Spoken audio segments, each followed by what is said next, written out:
Welcome to What's in the Box episodes of horror with Donna and Eric. I'm Donna, And I'm Eric. and tonight we are tackling Edgar Allan Poe. Um, the Pit and the Pendulum, The Masque of the Red Death, and The Telltale Heart are the stories that we read. So I'll So is just, this like Lovecraft for yes. you? This Yeah, was the first time? yep, my first time reading Poe. And just like what I had said with Lovecraft, I always kind of shied away from Poe because I thought you had to be like super intelligent to understand it and appreciate it. But reading these three stories, I was like, wow, they're really good and they're not as the language isn't as flowery, kind of you know what I'm saying? Like Hmm. Dracula was like super like proper And I think flowery. maybe that's a reflection of him being an American writer. Yeah, I mean, he's still very educated and he's still going to have that flair to it, but it doesn't come across as stuffy as Frankenstein or um, Dracula, like you said. yeah, yeah. So, I was a little nervous going into them, thinking I wasn't going to comprehend or I wasn't going to be able to enjoy it. But that wasn't the case at all. I like blew through I mean, they're short stories. I think they were like 26 pages each, something like that. Oh yeah, no, Um, I mean, I wish I planned so poorly. My book's downstairs, but one of them was 3 pages. I think one was like 6 pages, and then an actual like book. yeah, And then the longest one was Pit and the Pendulum. yeah, yeah. Because I got them through Kindle, so they were probably a little bit longer because Yeah, of so you the, get that digital thing. So yeah. I've got an old. In fact, I posted a picture today with Callissian when I was finishing up the last story. Um, but it's just an old, like one of those old books that you get in like one of those collections. It's got like 25 different authors and it's like collected stories of that specific, volume one or whatever. It's something like that. But that's the cool thing about Poe. And the same with Lovecraft. There's so many versions, Yeah, as they release more and more collections and stuff. Um, so unlike yeah, normally, we don't have covers. So I just went and found some artwork that kind of yeah, tied in with each one. They might be covers because one of them wasn't a collected version, but yeah. um, Yeah, so those I'm a are big pretty fan cool. of Poe, but I'm a big fan of um, you know, of I guess the idea of Poe maybe.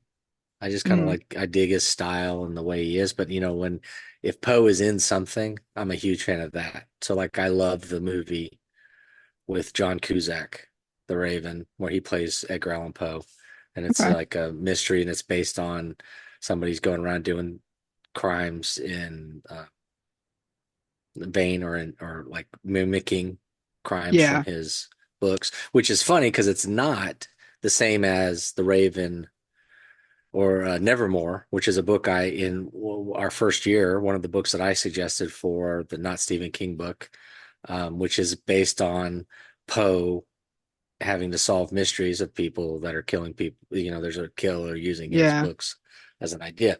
So similar idea, two different stories though. Um, Both of them totally worth it. There's a comic series called Poe where the main character is Edgar Allan Poe. It's an indie comic from the late 90s or early 2000s.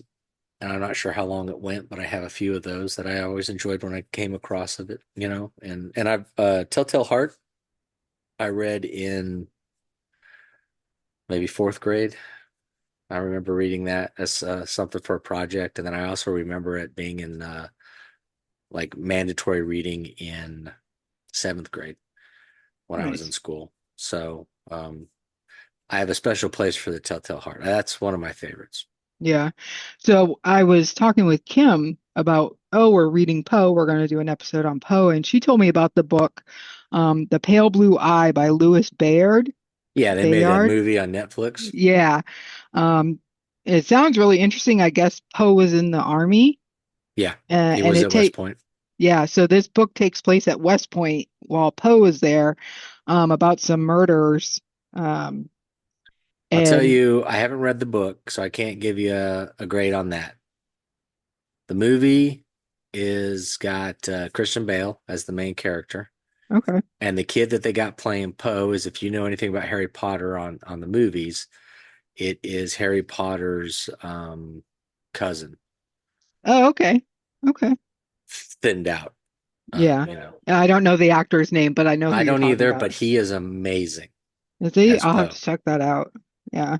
The movie itself, though, I was disappointed in. It was a little too slow, I thought, and it's almost as if they were leaning into the vibe a little too much.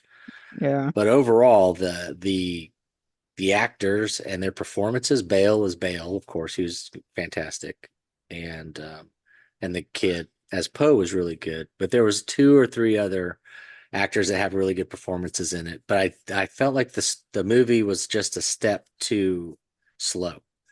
Okay. I'd love to read the book though. So we can always add that to the thing. But I would suggest seeing the movie because it's a period piece. I love those kinds of movies too. Yeah. And I had high expectations going into it, and that might be the problem too. Um, you know, but so when I'm saying that I'm disappointed, I'm saying it was probably a 7 out of 10 when I was going in thinking this is going to be a Maybe 9 or a 10 out of 10. oh, okay. I'm not saying it's a bad movie at all. I'm just saying that I wasn't as wowed as I was hoping to be. As you thought you were be. Yeah. Yeah. And because it was, it's one of the few that it came out either right after COVID or maybe, or it was made during COVID and then it came out, a year or so after that. But it was one of those movies where it was a limited release, and I was thinking, man, I wish it was in more theaters so I could go see it in the theater. I was really that excited. But it was a Netflix thing, so they just put it on Netflix eventually. And I'm sure it's still on Netflix or for sure Prime, something like that. But Yeah. yeah, no, I mean, I'm a sucker. You want to give me anything that has a reference to Poe, and I can jump in and enjoy it. Um, Nice. Yeah, the Pit and the Pendulum. This was the, did I read this one first? I think I read, no, I read Pit and the Pendulum first.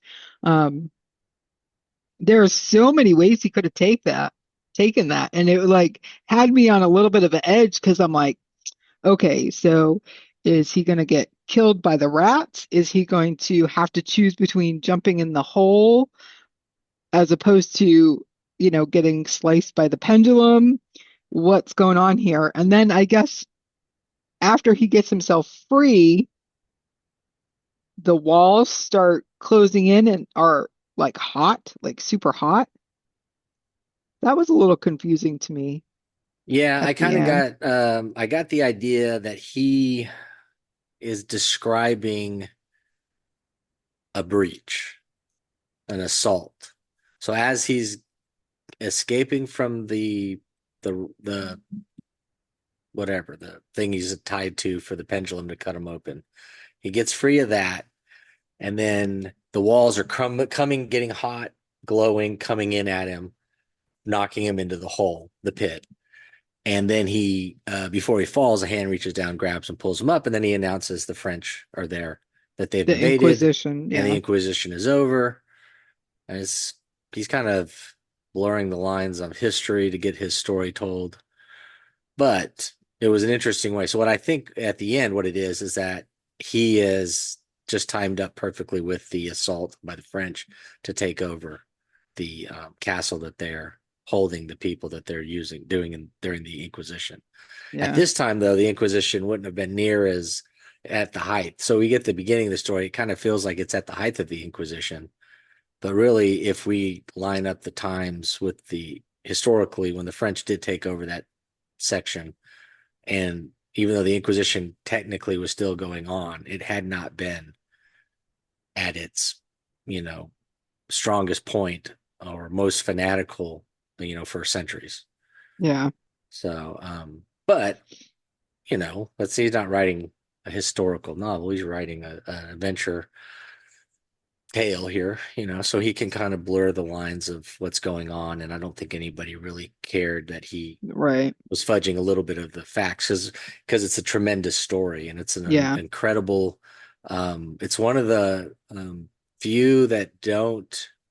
It doesn't take any supernatural bent to it at all. There's no anything. I mean, it's 100% anxiety driven, fear driven. Psychological. Yeah. Yeah. Yeah. Um, there's no way that you could think it's anything other than that. And it's interesting to see how the character immediately starts the story telling us that he's basically so scared, so full of anxiety that he's sick. He's so, you know, and then you include the fact that he's probably malnourished and been Right. starved and all that stuff. So but yeah, so you know right away you're on a ride of Hmm. of this guy's journey that's been both physical and mentally and emotionally taxing, as Yeah. he's been sentenced by the Spanish Inquisition to die for his sins, I guess. Yeah. It was Which really, they don't really go they don't, into why he's no. guilty or who he is. No. That's another fun thing. We had three stories by Poe, two of them don't tell us who the narrator is. Yeah. So it could be Um, anybody.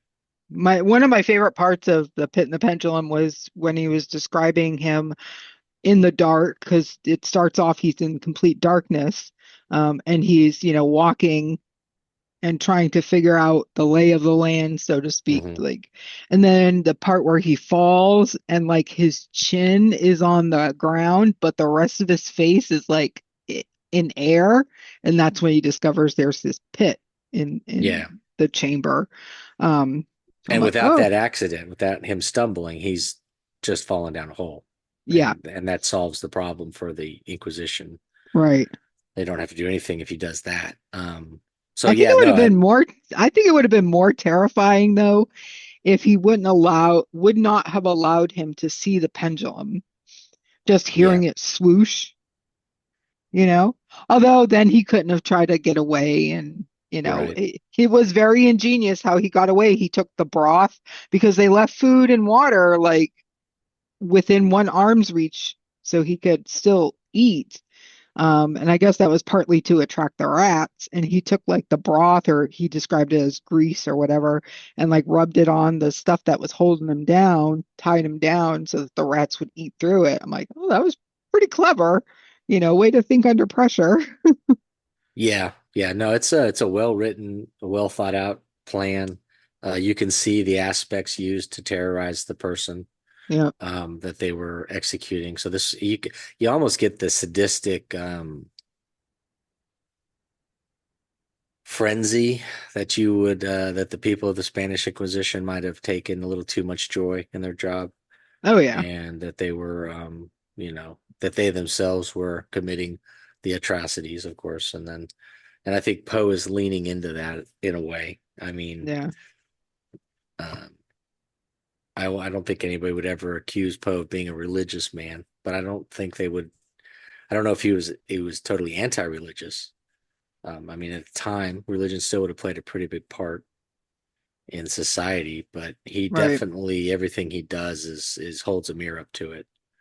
He's not shy to point out the um, inconsistencies or you know the times that they are acting out of turn. So Yeah. Yeah. Yeah. I This was think all a, these. Oh, I was gonna say all these pictures are really cool because they really capture the yeah. vibe you're talking about. You got rats, you got a pendulum, you got fire and a pit right there where the rats are Yeah. kind of coming out of, and I just now noticed two of these pictures are the exact same picture except for in different colors. Yeah. So that's on me Yeah. I because really there were like other this one. ones. This one's pretty cool with the rats. And then you have some of the words from the, Yeah, I thought that was fun. I was kind of hoping yeah. there would be a few more covers, but I didn't stumble across too many, where they were specific with the name of the story we were talking about. So, but Yeah. you can tell this The one cover is I from. got, yeah, the cover I got from on Kindle was just a picture of Poe, and then it Mhm. had the title, and it And that's said cool. Edgar Allan Poe. Um, and I was because I saw that cover and I'm like looking at it, I'm like Edgar Allan Poe, or I should say Pedro Pascal looks like a lot like Edgar Allan Poe. Yeah, he could do a good. He could And I do a know, really good Poe. especially when they cast Cusack, everybody wanted Johnny Depp to be Poe in the movie, and he was busy or whatever. And then everybody's always like, "Oh, it definitely should be." And if you watch Sleepy Hollow, Depp with the hair like that, he kind of could pull off, but he's almost too good looking. Yeah, Um, Cusack does an amazing job as Poe. he gets the arrogance and the flamboyancy down. Um, and when you watch some of these case studies of people being Poe, you can kind of see where he did, even though like you said, you're thinking, oh well, maybe the writing will be, you know, too flowery. He definitely comes across as a guy that would easily write those flowery kind of things. Then you kind of feel like maybe he, in his own mind, is dumbing it down for the publications he's sending it to. Yeah, You know, yeah, that would make sense. So the next one, these are really, really great yeah. images for the I almost Mask of the feel like Red they're Death. probably fan art or something. You know, Yeah. so Um, but yeah, this was a fun story. Um, I liked so the version that I had from Kindle, it had like just random like illustrations, pictures. Um, there was it was an actual photograph of like a castle, and then the next page was like a ballerina, like a cartoony ballerina. Um, that's cool. yeah. And I'm forgetting what the rest of the pictures were. Um, but yeah, this was a fun story. I like this story. I wouldn't find it, I wouldn't say it was very scary or creepy. To me, it was the upper crust getting their just desserts thinking they could escape, you know, Well, it's the definitely Red Death. gothic. Yeah. It all has the elements of a good gothic tale. You have the castle, you have the aristocracy. Yep. But yeah, but in a way, and this is out of the three stories, I found this one the one that had probably the most hidden meaning, where you could come up with different. This is what he's writing about. Maybe Yeah. you could have different theories and stuff. Because you had the seven rooms, seven colors, and each and the castle was done in a way where each room you can't see room to room. You kind of have to move around, Right. and so each room could represent, it could be one person, and this is their mind representing different personalities. Or as I read another thing that could each one could be just representing different parts of society. Uh, but yeah, so what do we have? What's his name? Prospero is like a Uh, duke or whatever, Duke, and something like that. he they're having the Red Death, which is also another thing that could be up for interpretation because the Red Death itself isn't real, although it has elements of different illnesses. So it could be the bubonic plague if you placed it in that timeline. It could be tuberculosis esque, which his Yeah. wife would have been dealing with at the time, and his mother or mother-in-law, I think, died of it, and some other family members died of tuberculosis, and so that was something that they were dealing with. Also, in the 5 to 10 years before he wrote the story, that Baltimore had a huge cholera outbreak, Oh, and okay. so it could have been based on him remembering or describing what happened during that.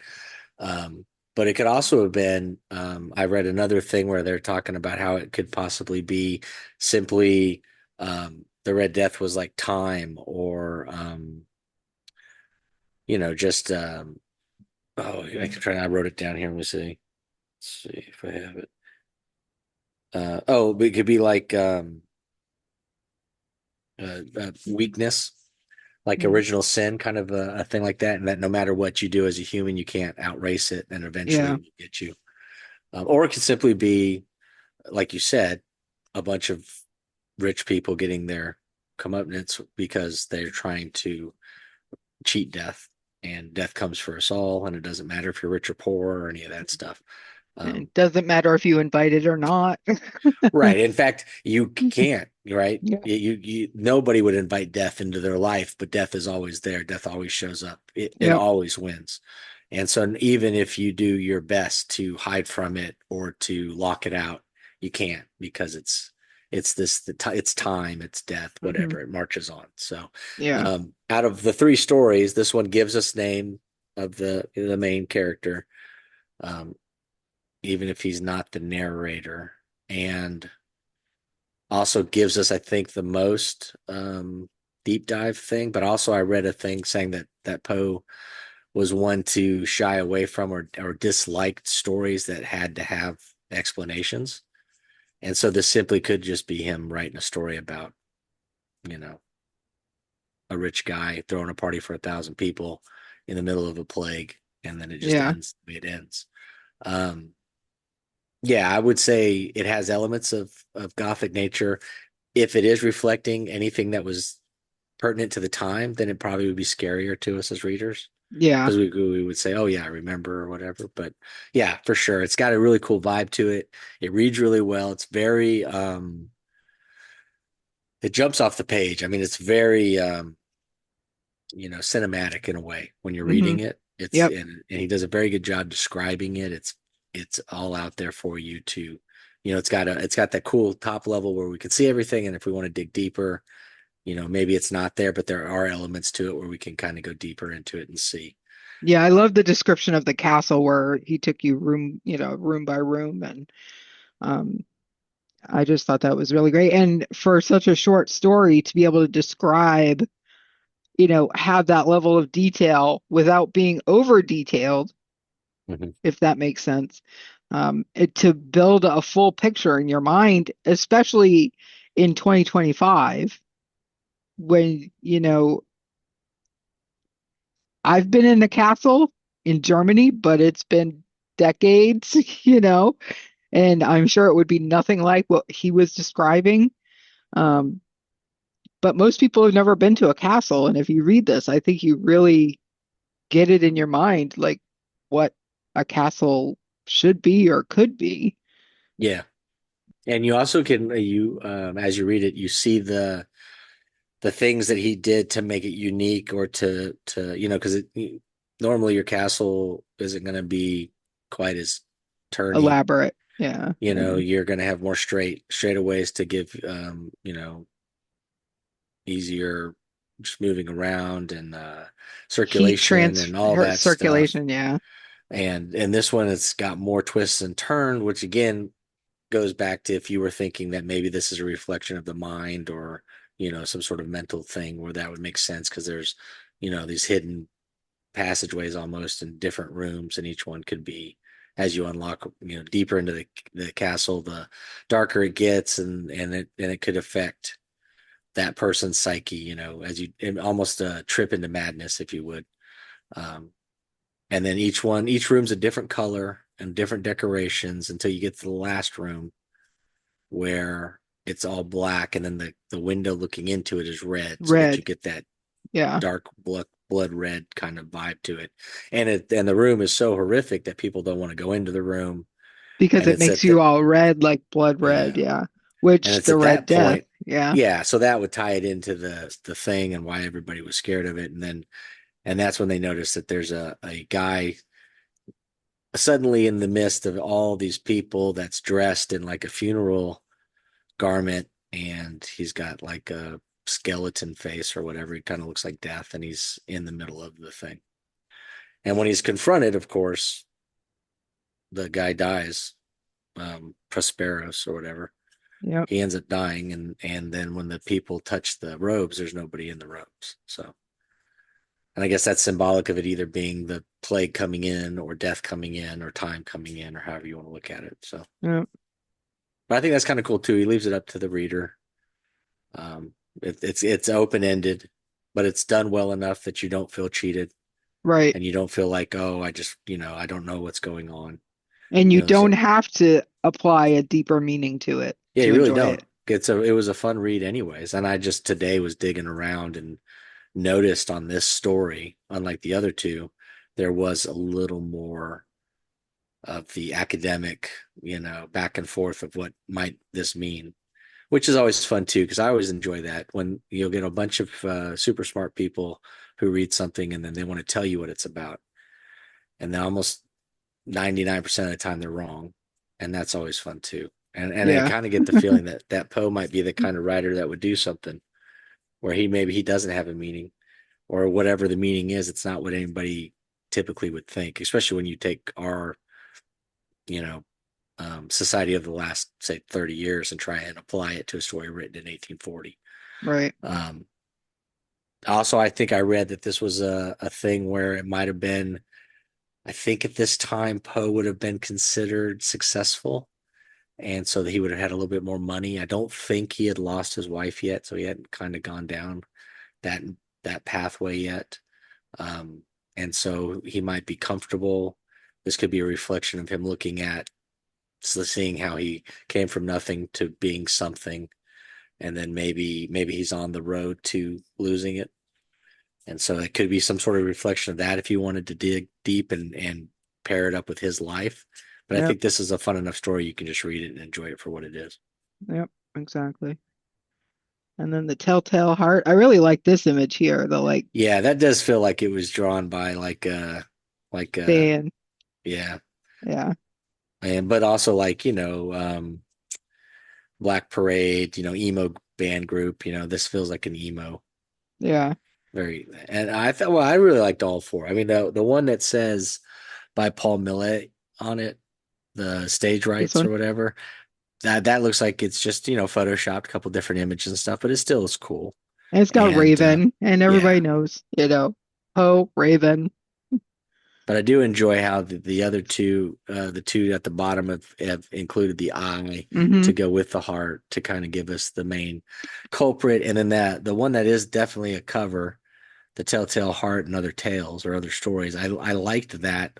You can see, I think, a few of the other stories kind of meld in with the heart and the guy there. So, Yeah, um, I'd love to know what other stories were in that book, just out of curiosity. But I did enjoy the yeah, cover. I thought that was kind of, I like those kind of creepy, not not the best art, but it yeah, had definite style. It has a yeah, European vibe right there.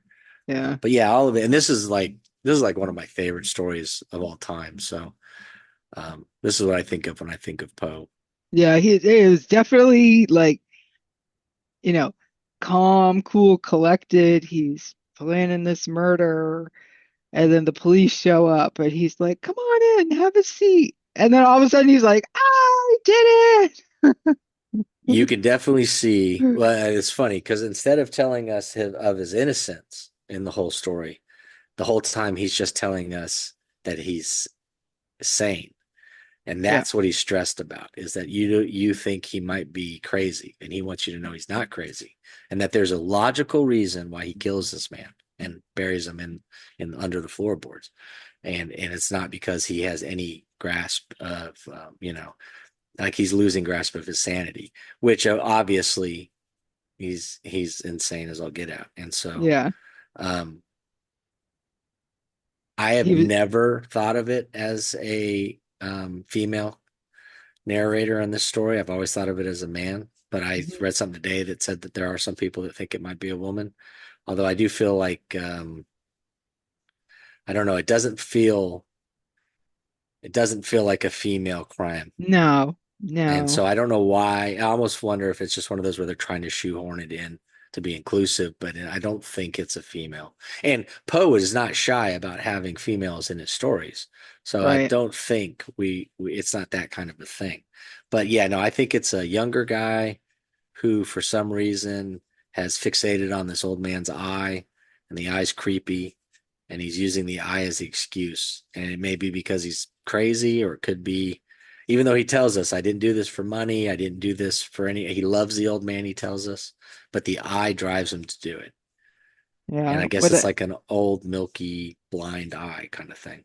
yeah, like it was just creepy the way the guy was like every night he would go to the old man's room and like open the door and like Yeah, and he would do it in such a way that it would take an hour to get the or, door to open and him to get his face in to look at the guy, yeah. and then in the same breath tell us, I mean, oh, just like a sane person would do, And it's like, okay, dude, you're telling us you're crazy with your actions, and then Yeah. you're trying to explain it off as if that's how a sane person would do this.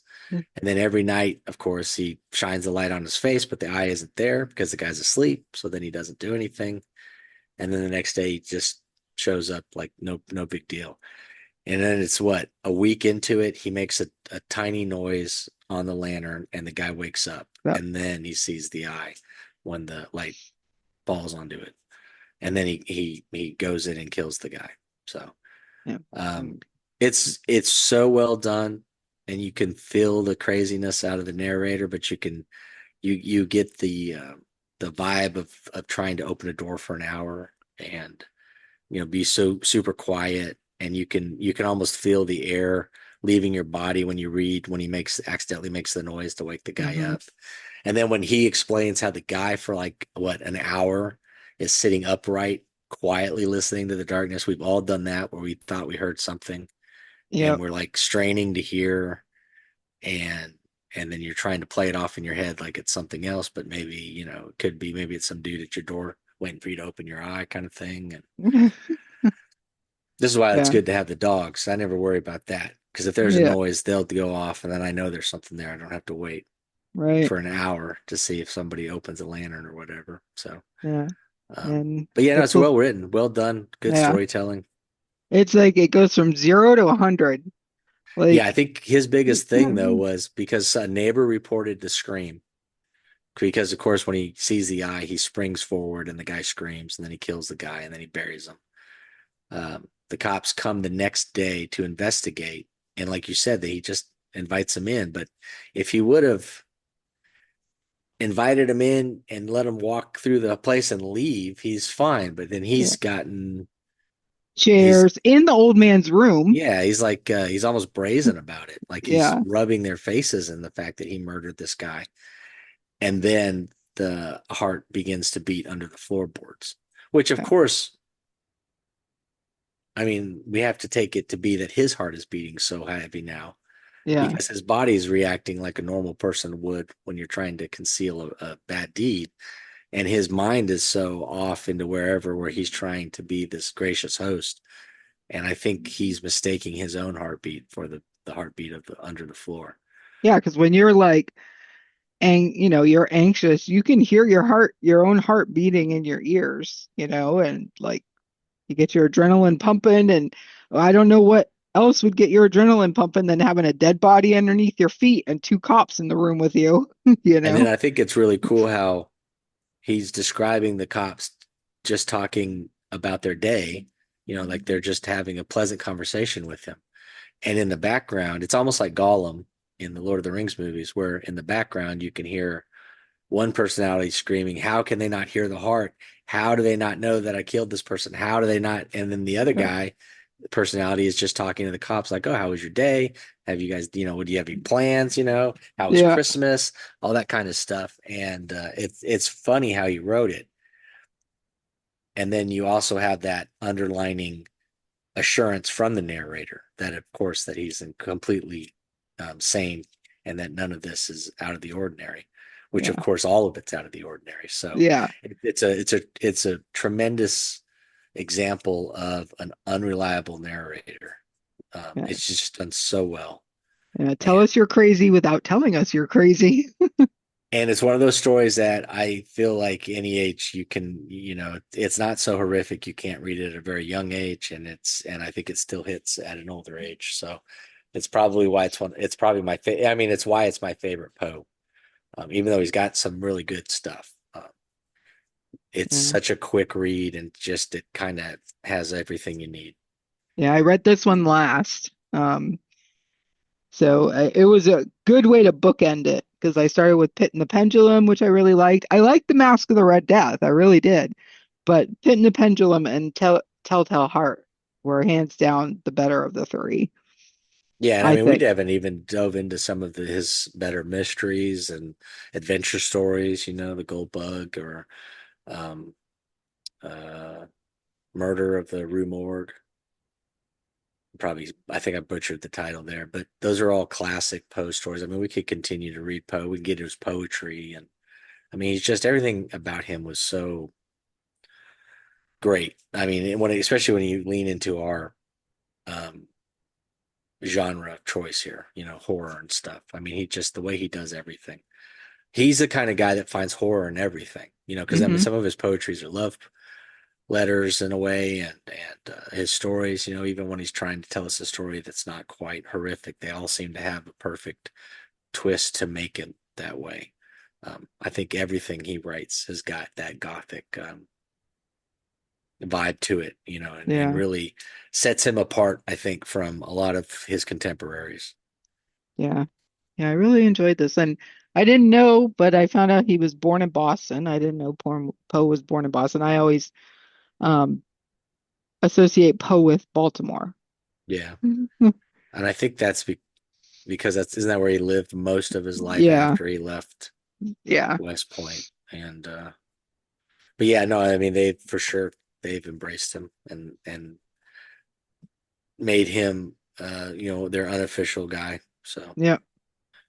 but yeah, no, everything about this was fun, just to dive back in. I haven't read Poe in a while.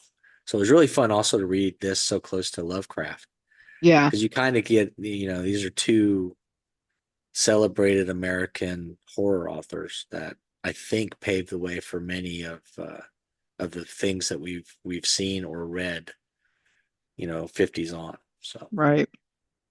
Yeah. And now I understand why people say that they're like the original horror authors. You read Poe, you read Lovecraft, and no, you don't have to be super intelligent to read either of them. Um, like I said, I consider myself a pretty smart person, but I was still very intimidated by both I was Poe gonna say, and I think Lovecraft. maybe what you've discovered is that you're a very smart person. Maybe, maybe. And so, but yeah, no, I'm with you. And I think maybe part of the reason that we feel, readers specifically might feel that that these are daunting is because sometimes the first time we are introduced to them, we're in middle school, Mm, or maybe we're in, even fifth, sixth grade, that kind of stuff. I don't know how it breaks down with you guys on the East Coast, and then we're young, and then that some of that would be daunting at a young age because you just simply don't have the vocabulary to match up with some of the things he's talking about is. yeah, But and definitely going back now, I felt like it read pretty smooth. I was actually Kim actually asked me how did I get out of high school without reading Poe, and I'm like, it was never on the like curriculum, That's crazy and because usually in October you got one teacher that's gonna stuff Telltale Heart down your throat, yeah, and luckily I had it more than once. But but yeah, no, this was a writer I enjoyed at a very young age, and I'm always happy to revisit. And I really like I said, anything that has to do with them, yeah, in literature or anything. When people go and revisit with these characters, I enjoy reading those too. yeah. So do like I'm gonna do, expand your horizons and check out some more Poe or check out Poe for the first time. Because I'm like with Lovecraft, I'm really looking forward to, diving more into Poe and reading more of his stuff. And that's the cool thing too, is that a lot of it's so short, is that you can. I mean, I know now in the day of the Kindle, you just get the one story, but if you get a book, you can go get a hardcover or collector's edition thing. Usually they're pretty cheap because there's so many of them. You go to your used bookstore or whatever, and then you can end up getting 50, 60 poems and stories because to fill up a book it takes almost everything he's done. So Yeah, that's always cool. That's kind of cool thing with Lovecraft too, when you get a collector's thing, especially if they with Lovecraft, some of the stories tie together, so it's cool to get them all together and kind of follow them in the way he presented them. um, but yeah, no, it's a cool thing. I think we should revisit these characters or these writers more as yeah, contemporary absolutely. readers and kind of restart that uh, love of some of the classics, which is the whole reason we started doing this, was kind of force our hand and make us do. And so, and we have. I mean, we've read Dracula and Frankenstein, and now we've read Poe and Lovecraft, and we tackled all the supernatural stuff of the '70s. It's Yep. been a fun Yeah. bouncing around, kind of checking some of these older stuff out, and we just dipping our toes into splatterpunk and stuff, and so we're kind of getting a little more into the '80s, '70s, and '80s and stuff. So it's kind of cool jumping around to see all these different things. Yeah. Yeah. The only problem with that is you see these books from the 80s, 90s, and I'm one of those people that like, I don't want that version I can buy on Amazon. I I know, want that I know. original cover from the 80s or the 70s. Yeah, that's always a problem, especially Yeah. when we're doing the layman stuff, because I really do like to get some of those harder to find covers. Yeah. But the cool thing is that we're going to continue the movie thing that we started with the movies that shaped our youth. And the part of the reason we did Poe is because one of the movies on my list is The Pit and the Pendulum with Vincent Price. So that'll be our next movie watching experience. Yeah. So it'll be great to for me because I don't think I've ever seen the movie either. So it'll be great for me to be able to compare the story to the movie. And I've heard it's like kind of not like the Oh, it's story. 100% nothing like it. So, Yeah. unfortunately, but this is a movie that I watched on repeat as a youngin, and I still watch it at least once a year. So, um, Nice. it's and we'll get into all that nonsense when we get to it, but it's a fun Yeah. watch. It's one of those movies that um, it's the kind of movie that makes me want to write that kind of stuff, you know. It's Yeah. just that it's got the right vibe, it hits the right time, it's got all the right familiar notes. Uh, so we'll see if you enjoy it. Yeah. Let's see, what were the first two? We've already done a couple. Oh, we did Cat People, and what was the other one we did? Oh gosh. Yeah, how did we The already forget? Cat People was Oh, and mine. the The thing. Thing was yours. Yeah. Yeah. So then we'll do and then we'll do Pit and the Pendulum. So it'll be drastic, you know, because those two we did were early '80s, so Yeah. you had a lot of the that vibe to it, the '80s vibe. We covered basically everything between the two. You got a lot of the sex and stuff of the early '80s and the Cat People, and then we got some of the over the top special effects in the thing. So Yeah. uh, Yeah. I find reading Poe and reading Lovecraft is very refreshing with all the modern horror that I've been reading. It's yeah, nice to read something because, like we were saying with the Mask of the Red Death, you could basically just think of you don't have to read into it. You don't have to see underneath the words or between the lines or whatever you want to call it. You can just read it for what it is, a well written, very descriptive, but not overly descriptive story. Um, that's creepy and, you know, hmm kind of morbid. Um, so it's nice and refreshing to read something like that. And, you know, I consider more modern horror like to be a little bit heavier. Does that yeah, make for sure. sense? Yeah, Yeah. So it's been nice to relax and read some horror that's kind of refreshing, if that makes any sense. It probably does to horror readers, but which is odd because I mean, some people would think that us reading 1800s horror would be heavier and harder to read, like you said, but yeah, it is. It was enjoyable to get yeah. those three stories done and kind of a palate cleanser. And then we Yep. dive back into whatever well, we're diving into Richard Lehman again. So Yep. um, the next one will be a little bit heavier. Yeah. So yeah, our next episode will be the movie Hit and the Pendulum. And then we'll be moving on to some Richard Lehman and go read you some Poe if you've never read Edgar Allan Poe. Yep. We'll see you on the next one. Take it easy.